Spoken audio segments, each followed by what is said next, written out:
Jack the रिपरेंट की कहानी ने एक सदी से भी ज्यादा समय से दुनिया को मोहित कर रखा है। 1888 में लंदन के व्हाइट चैपल की सड़कों पर आतंक मचाने वाला अज्ञात सीरियल किलर इतिहास के सबसे कुख्यात लोगों में से एक है। इस लेख का उद्देश्य जैक द रिपर के जीवन और समय को गहराई से जानना है। विक्टोरियन लंदन की सामाजिक आर्थिक स्थितियों, पीड़ितों, पुलिस जांच, हत्यारे की पहचान के इर्द गिर्द विभिन्न सिद्धांतों और आपराधिक इतिहास में इस भयानक अध्याय के स्थायी प्रभाव की खोज करना है। 19वीं सदी के उत्तरार्ध में लंदन में महत्वपूर्ण परिवर्तन हुए। औद्योगिक क्रांतियों ने शहर को बदल दिया था, जिससे शहरीकरण और जनसंख्या वृद्धि में तेजी आई। जबकि इस युग में प्रौद्योगिकी और बुनियादी ढांचे में प्रगति देखी गई, इसके परिणाम स्वरूप सामाजिक आर्थिक असमानताएं भी पैदा हुईं। संपन्न वर्ग ने प्रगति का लाभ उठाया, जबकि श्रमिक वर्ग खराब परिस्थितियों में रहता था, खासकर व्हाइट चैपल जैसे क्षेत्रों में। ईस्ट एंड में, जहां जैक द रिपर काम करता था, गरीबी बहुत ज्यादा थी। कई परिवार अपना गुजारा चलाने के लिए संघर्ष कर रहे थे, भीड़-भाड़ और गंदगी भरी परिस्थितियों में रह रहे थे। इस इलाके की पहचान इसकी संकरी गलियों, अंधेरी गलियों और उच्च अपराध दर से थी, जो इसे रिपर की भयावह गतिविधियों के लिए अनुकूल माहौल बनाती थी।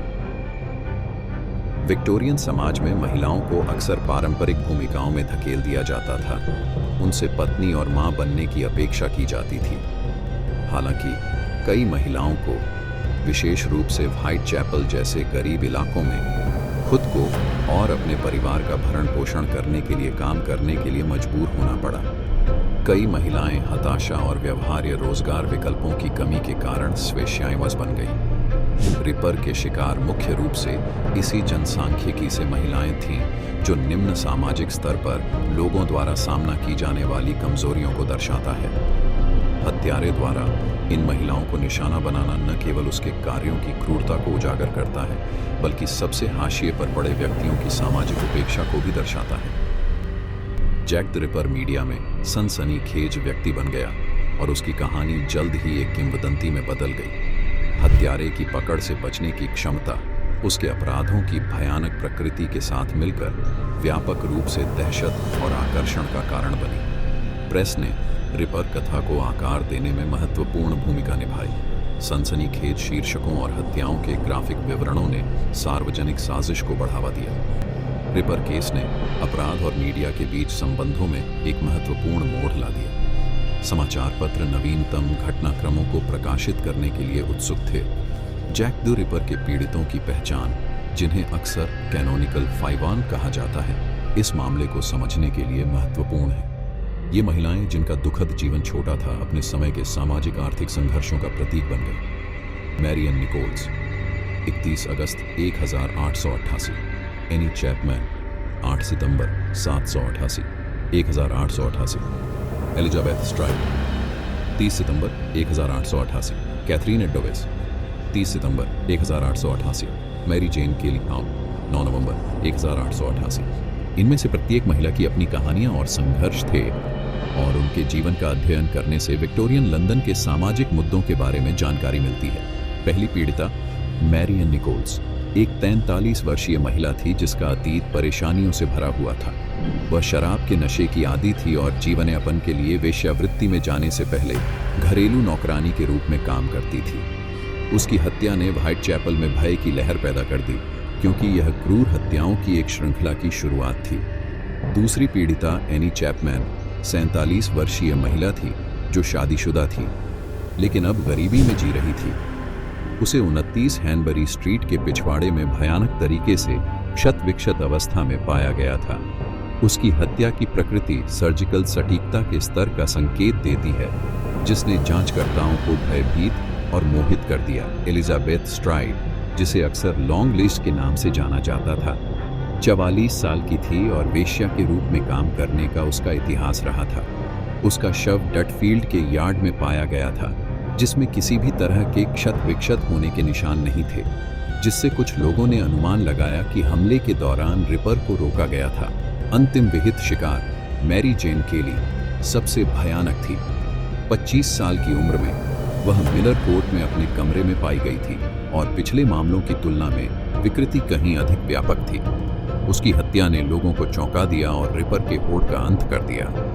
पिछले कुछ सालों में जैक द रिपर मामले में कई लोगों को संभावित संदिग्धों के तौर पर पेश किया गया है। इनमें से कुछ सबसे प्रमुख सिद्धांत इस प्रकार हैं। बैरिस्टर और स्कूल शिक्षक ड्रूइड को उनके मानसिक स्वास्थ्य संबंधी समस्याओं और पिछली हत्या के तुरंत बाद उनकी आत्महत्या के समय के कारण संदिग्ध के रूप में सुझाया गया था।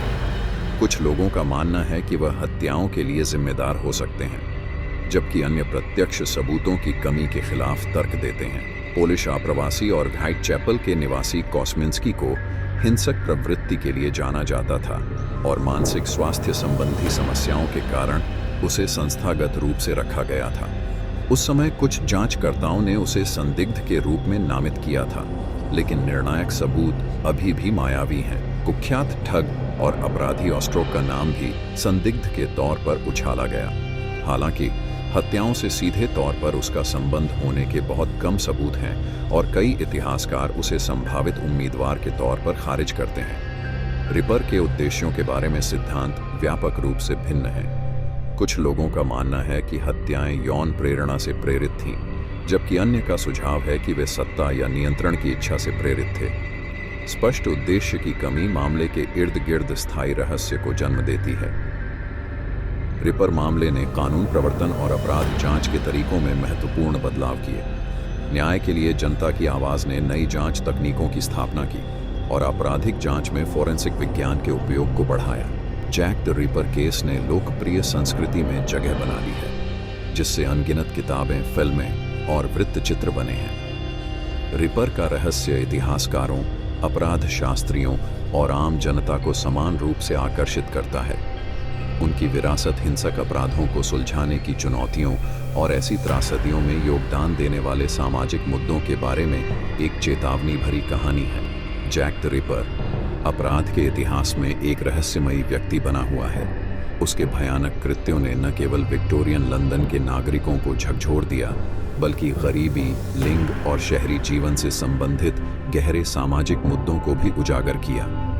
इस मामले का स्थायी रहस्य शोधकर्ताओं, इतिहासकारों और आम जनता को आकर्षित करना जारी रखता है, जो हिंसक अपराध को समझने और उसका मुकाबला करने में कानून प्रवर्तन के सामने आने वाली चुनौतियों की याद दिलाता है। जैक द रिपर के इर्द गिर्द फैली किंवदंतियां मीडिया की सनसनी और लोगों के आकर्षण से आकार लेती हैं, जिसने उसे एक सांस्कृतिक प्रतीक में बदल दिया है। उसकी कहानी अपराध, समाज और मानव मानस के बीच एक जटिल अंतर संबंध को दर्शाती है, जो आज भी प्रासंगिक बने हुए सवालों को उठाती है। जैसे जैसे नई फोरेंसिक तकनीकें उभरती हैं और ऐतिहासिक विश्लेषण विकसित होते हैं, जैक द रिपर की असली पहचान को उजागर करने की खोज एक दिन निष्कर्ष पर पहुंच सकती है। तब तक वह मानवता के अंधेरे पक्ष का प्रतीक बना रहेगा, व्हाइट चैपल की सड़कों और समाज की सामूहिक चेतना पर भूत सवार रहेगा।